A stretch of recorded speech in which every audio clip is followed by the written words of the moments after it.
Party നേതാക്കൾ ജോൾസിനെ കാണാൻ പോകുന്നതിൽ CPIMൽ വിമർശനം. പാർട്ടി സംസ്ഥാന സമിതി യോഗത്തിലാണ് ഇത്തരമൊരു വിമർശനം ഉയർന്നതായി സൂചന വരുന്നത്.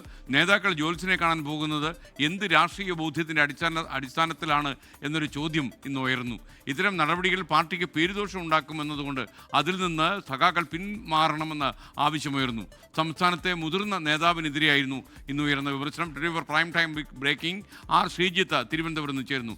ശ്രീജിത്ത്, അങ്ങനെയുള്ള കാര്യങ്ങളൊക്കെ നടക്കുന്നു എന്നാണോ ഈ ആരോപണം ഉന്നയിച്ച നേതാവിൻ്റെ വിശ്വാസം? SKN, നമസ്കാരം. ഇന്ന് നടന്ന CPIMന്റെ സംസ്ഥാന സമിതിയിൽ കണ്ണൂരിൽ നിന്നുള്ള ഒരു മുതിർന്ന നേതാവാണ് ഈ വിമർശനം ഉന്നയിച്ചത്. പാർട്ടി നേതാക്കൾ ജോൾസിനെ കാണാൻ പോകുന്നത് എന്ത് രാഷ്ട്രീയ ബോധ്യത്തിന്റെ അടിസ്ഥാനത്തിലാണ് എന്ന ചോദ്യമാണ് ഈ നേതാവ് CPIMന്റെ സംസ്ഥാന കമ്മിറ്റി യോഗത്തിലെ പൊതുചർച്ചയിൽ ഉയർത്തിയത്. അതായത് ഈ കമ്മ്യൂണിസ്റ്റുകാർ സാധാരണ ഇത്തരത്തിൽ വിശ്വാസമാർഗങ്ങൾ സ്വീകരിക്കുന്നവരല്ല എങ്കിൽ പോലും എന്തുകൊണ്ടാണ് പിന്നെ ഈ ജോൾസിനെ കാണാൻ പോകുന്നതെന്ന ചോദ്യമാണ് അദ്ദേഹം ഉയർത്തിയത്.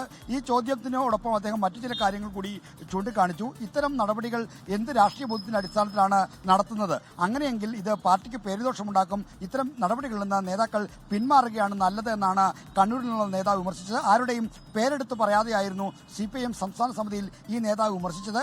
അടുത്തിടെ CPIMന്റെ ഒരു പ്രമുഖ നേതാവ് പയ്യന്നൂരിലുള്ള ഒരു പ്രശസ്ത ജ്യോത്സ്യനെ സന്ദർശിച്ചത് വലിയ ചർച്ചയായിരുന്നു. സമൂഹ മാധ്യമങ്ങളിലും മറ്റും ഇത് വലിയ വിമർശനങ്ങൾക്കും പരിഹാസങ്ങൾക്കും ഇട നൽകിയിരുന്നു. ഇത് ഓർമ്മിപ്പിച്ചുകൊണ്ടാണ് ആരുടെയും പേര് പരാമർശിക്കാതെ ഇത്തരമൊരു വിമർശനം CPIM സംസ്ഥാന സമിതിയിൽ ഇന്ന് ഉയർന്നത്. ലോകത്തെവിടെയായാലും ഏത് സമയത്തും 24 വാർത്തകളും ഓഗ്മെന്റഡ് റിയാലിറ്റി പാക്കേജുകളും എക്സ്പ്ലെയിനറുകളും വിശദമായി കാണാൻ ഞങ്ങളുടെ YouTube ചാനൽ നിങ്ങൾക്ക് സബ്സ്ക്രൈബ് ചെയ്യാം.